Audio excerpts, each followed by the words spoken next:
किसी पराये पुरुष का वास हो जाए। और यमुना महारानी क्या है? यमुना महारानी भगवान की पटरानी है, भगवान की अष्ट पटरानियों में यमुना है। और वो कालिया नाग इतना भयंकर काल सर्प है कि उसके विष से सारा यमुना जी का जल खौलता रहता है। ध्यान से सुनो सब लोग। और जल खौलता रहता है। और भैया एक समय की बात है, गोसा परीक्षित जी महाराज कहते हैं, कथमंतर जले गाधे न्याय गृहाद भगवान हिम और शाहे बहु युगवासम यथा सीत विप्रम कथत। हे नाथ, उस अथाह जल में भगवान ने कैसे उस कालिया नाग को पकड़ा। देखो हम में और परीक्षित में क्या अंतर है? हम में और परीक्षित में, आज परीक्षित 5 दिन से लगातार कथा सुन रहा है, 5वां दिन हो गया। ना तो परीक्षित ने जल पिया है, ना तो सुखदेव स्वामी ने जल पिया है, ना जितने सुनने वाले हैं। सुखदेव स्वामी कहते हैं, गुरुदेव कहते हैं, हे पुत्र जा करके जल तो पी ले, एक बार उठ तो जा। नाना गुरुदेव, आपके मुख से जो अमृत रूपी कथा बह रही है भगवान की, वही अमृत का पान करके मेरा हृदय तप्त हो रहा है, मैं संतुष्ट हो रहा हूँ। जैसे ही आप कथा बंद करोगे, इधर नाग तो बाद में आएगा तक्षक, और पहले परीक्षित का प्राण जाएगा। आप कथा सुनाते रहिए, हमने उसमें बस यही अंतर है। परीक्षित कथा सुन रहा, पूछ रहा कि हे प्रभु, किस प्रकार भगवान ने उस अथाह यमुना के जल से कालिया नाग को हटाया था। तब भगवान कहते हैं, कालिंद्याकल कालियशीद हृदह कश्चिदग्निनः। कहते हैं कि हे राजन परीक्षित, यमुना के हृदय में एक अथाह कालिया नाग आ गया है, और वो यमुना का जो हृदय है बहुत लंबा चौड़ा 1000 योजन विस्तार में फैला हुआ है। और उस कालिया के जल से यमुना जी का जल खौलता रहता है, और जब गाय पानी पी ले तो गाय तड़प तड़प करके मर जाती है।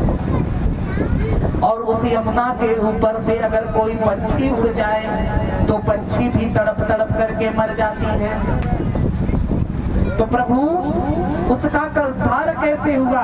एक दिन की बात है, भगवान गेंद खेल रहे हैं, कंदुक क्रीड़ा कर रहे हैं, और श्रीदामा नाम का एक भगवान का मित्र है।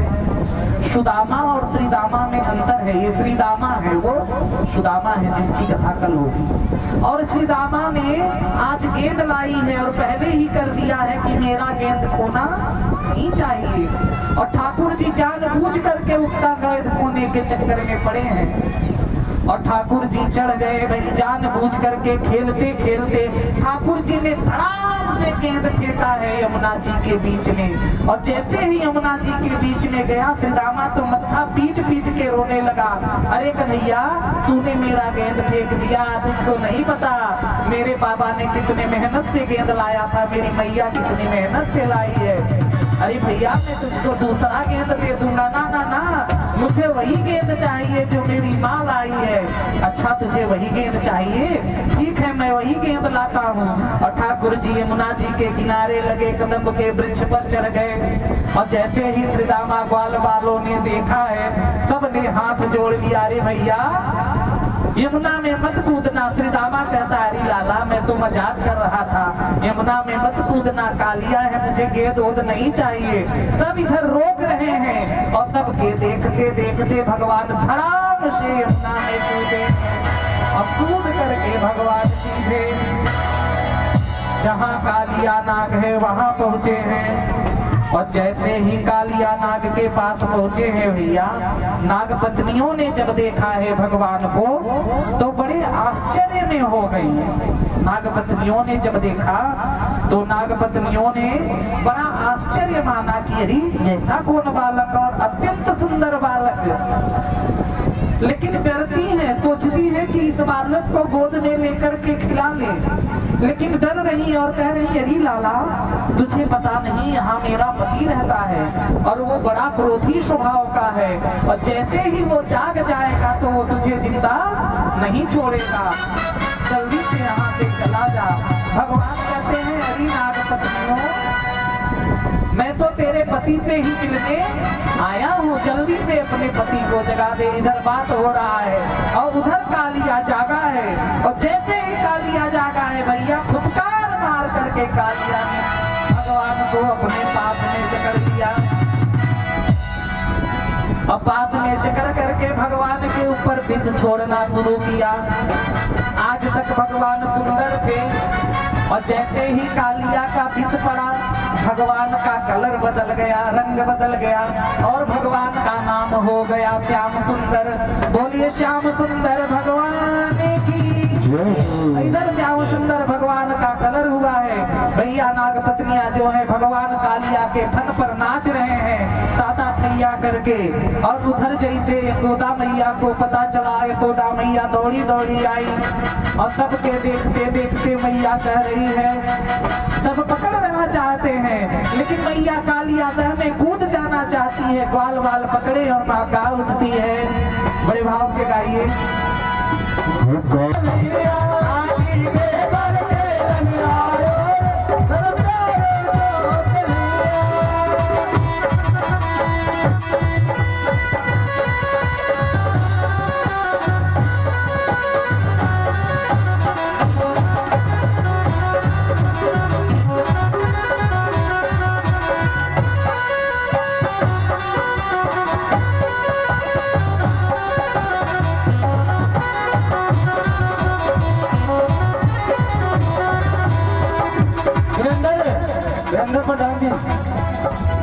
अगर ये सोमवीर का पत्ता तुमने बैठा दिया हनुमान ने सारी व्यवस्था बनी रहेगी। ये भी व्यवस्था देख लिए।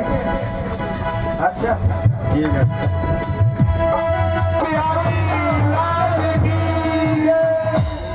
इस प्रकार से जब माया यशोदा बेहोश होकर के गिरी हैं और इधर भगवान कूद करके कालिया नाग के फन पर बैठ गए। अब कालिया नाग के फन पर चढ़ करके भगवान ताता थैया नृत्य करने लगे हैं। और जैसे ही ताता थैया नृत्य कर रहे हैं भगवान को देख करके, उधर शिव नारद सारे देवता खड़े होकर के नृत्य कर रहे हैं और कालिया ऊपर आया है। और जिस फन को कालिया उठाना चाहता है उसी फन पर भगवान नृत्य करते हैं। बोल भक्तवत्सल भगवान की। इधर जब नाग पत्नियों ने देखा है कि अब मेरा पति मर जाएगा, अब मेरा पति मर जाएगा, तो नाग पत्नियों ने जान लिया कि ये साधारण बालक नहीं है, ये साक्षात नारायण है। और नाग पत्नियों ने हाथ जोड़ करके कहा है, नमस्तुभ्यं भगवते पुरुषाय महात्मने भूतवासाय भूताय पराय परमात्मने नमः कृष्णाय रामाय वासुदेव सुताय च प्रद्युम्नाय अनिरुद्धाय स्वताम पतये नमः। हे नाथ, मेरे पति का कल्याण करें। हाथ जोड़ करके अपना आंचल फैलाई है और कही है मेरे सुहाग की रक्षा करे। भगवान कहे मैं इसको मारना नहीं चाहता, लेकिन ये बार बार जब फन उठाएगा तो मैं क्या करूं, मुझे तो।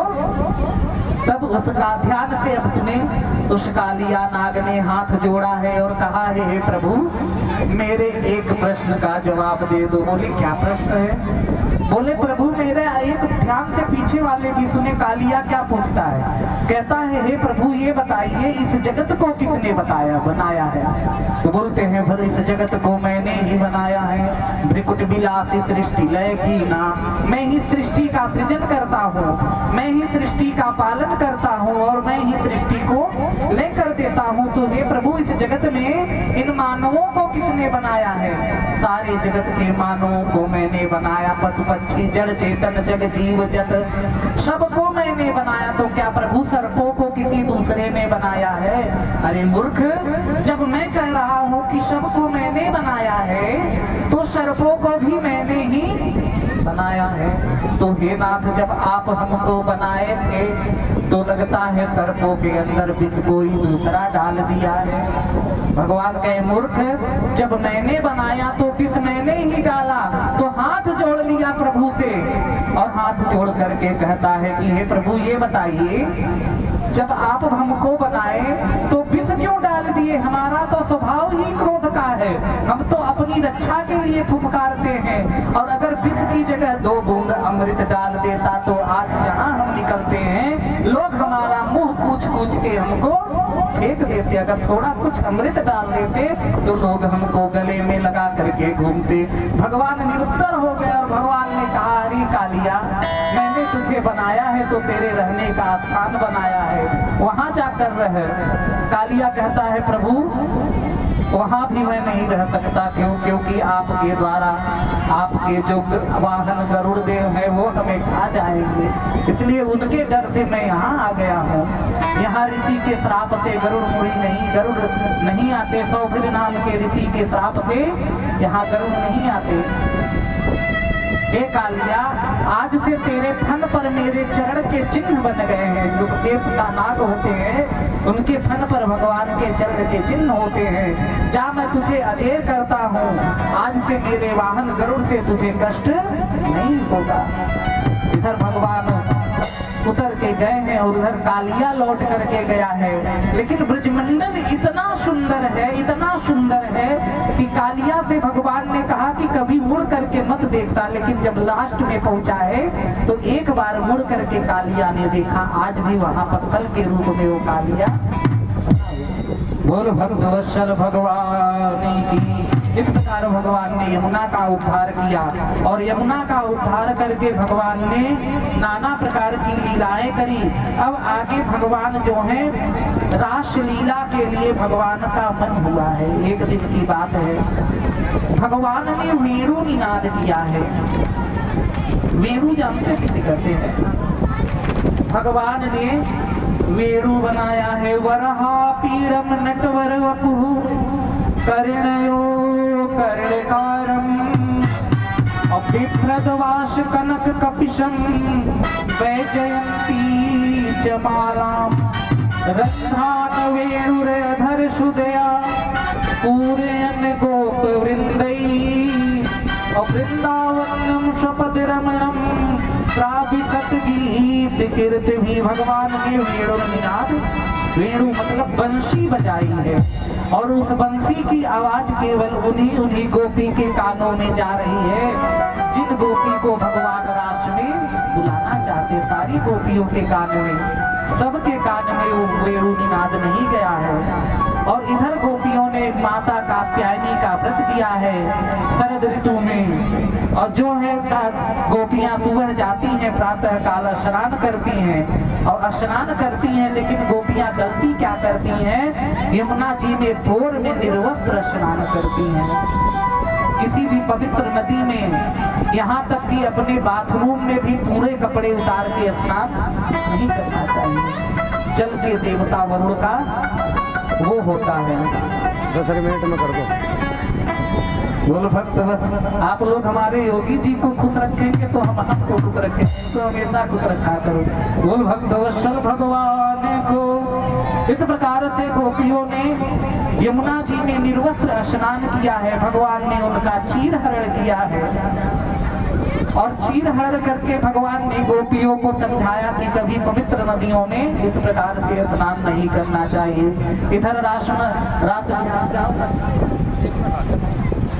इधर रास विहार का दिन आ गया है और भगवान जो है लीला कर रहे हैं और गोपियों को उस रास में बुलाना चाह रहे हैं। भगवान पिता रात्रि शरदोत फुल्ल मल्लिका अभिच्छरन्तु मनश्चक्रे योग मायामुपासते। भगवान पिता रात्रि शरदोत फुल्ल मल्लिका, शरद पूर्णिमा की रात आ गई जिस रात में खीर बना करके छत पे रखा जाता है। और वो एक रात्रि किसकी है? पितामह ब्रह्मा की रात्रि आ गई। सारी गोपियां भगवान के वेणु निनाद को सुन करके सज धज रही हैं। जो जिस अवस्था में है उसी अवस्था में भगवान के रास में भागी। और कहां तक कहें भैया, इस प्रकार से जब गोपियां कोई सज रही है तो कोई लहंगा कहाँ पहनना चाहिए, चुनरी कहाँ पहननी चाहिए, नीचे का ऊपर, ऊपर का नीचे। काजल आंख में लगाना चाहिए तो ओठ में काजल लगा लेती है और आंख में लिपस्टिक लाली लगा लेती है। उसको कोई शुद्ध नहीं। भगवान की बांसुरी इतनी बची है। योग माया उपासते, योग माया ने सारे ब्रज की गोपियों के कान में वह वेणु का धुन पहुंचाया। आगे चल करके सारी गोपियां जा रही हैं और सबने जाकर के भगवान के रास विहार में गई हैं। इधर भैया जब गई हैं तो भगवान कहते हैं स्वागतम हो महाभाग, अरे गोपियों प्रियम किम करवावणम, तुम्हारा स्वागत है, तुम्हारा स्वागत है, किस लिए आई हो। जैसे देखो अगर आपने हमको अपने घर पे खाने के लिए बुला लिया, जब हम आपके घर गए तो आप हाथ जोड़कर बोले महाराज आप किस लिए आए हो, उस समय हम लज्जित होंगे ना। उसी प्रकार भगवान ने गोपियों को बुलाया है, लेकिन भगवान पूछ रहे हैं तुम आई क्यों हो। तुम्हें इतना नहीं पता कि एक पतिव्रता नारी के लिए उसका पति सर्वस्व होता है। तुम अपनी पतियों को छोड़ करके आई हो, धर्म के मार्ग का तुमने उल्लंघन किया है। फिर गोपियां कहती हैं अरे प्रभु ये बताइए, मेरा भी एक उत्तर दीजिए। बोलो।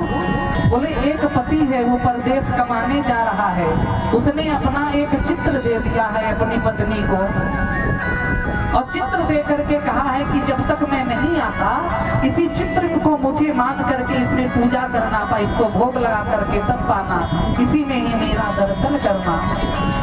लेकिन एक दिन की बात है, उसका पति परदेश से आ गया है और जैसे ही परदेश से आया है उसका पति, अब वो दरवाजा खटखटा रहा है और उसकी पत्नी बैठ करके अपने पति के फोटो के आगे बैठी हुई है। तो प्रभु बताइए उस स्त्री को क्या करना चाहिए, आप लोग बताइए। उसे नकली फोटो का पूजन करना चाहिए कि अपने असली पति के लिए दरवाजा खोलना चाहिए, बताओ। जब असली पति आ गया तो फोटो की क्या आवश्यकता तस्वीर की। तो प्रभु आप तो तुम हो एक अगोचर सबके प्राणपति और किस विधि मिलूं गया मैं तुमको मैं, तो आप तो समस्त जगत की आत्मा के प्राणपति है। ऐसे वर को क्या वरूं जो जन्मी और मर जाए, चुनिए गिरधर लाल को मेरो चुन लो अमर हो जाए। ऐसे वर को मैं क्या वरूं जो बार बार जन्मता है और मर जाता है। मैंने तो ऐसे अविनाशी का वर्ण किया है कि कभी मेरी चुनली सफेद नहीं होगा, मेरा अमर सुहाग है। भगवान खुश हो गए हैं। आज भगवान गोपियों के संग नृत्य कर रहे हैं और भगवान रास विहार कर रहे हैं। इधर भैया जल्दी जल्दी कैलाश में हलचल मचा है, मैया पार्वती तैयार हो रही हैं। भगवान भोलेनाथ कह रहे अरे देवी कहाँ जा रही हो। अरे प्रभु आपको नहीं पता, आज वृंदावन में भगवान श्याम सुंदर गोपियों के साथ रास रचा रहे हैं। हरी देवी हमको भी ले चलो नाना प्रभु, आपको नहीं पता क्या उस रास विहार में कोई पुरुष नहीं जा सकता, केवल स्त्री जा सकती है। तो बोले मुझे स्त्री बना दो, मुझे सजा दो।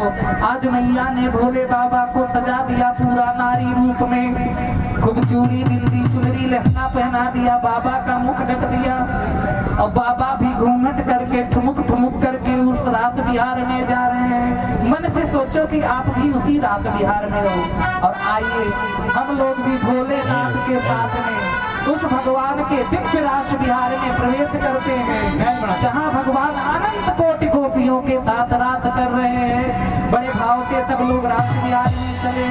भक्तवत्सल भगवान की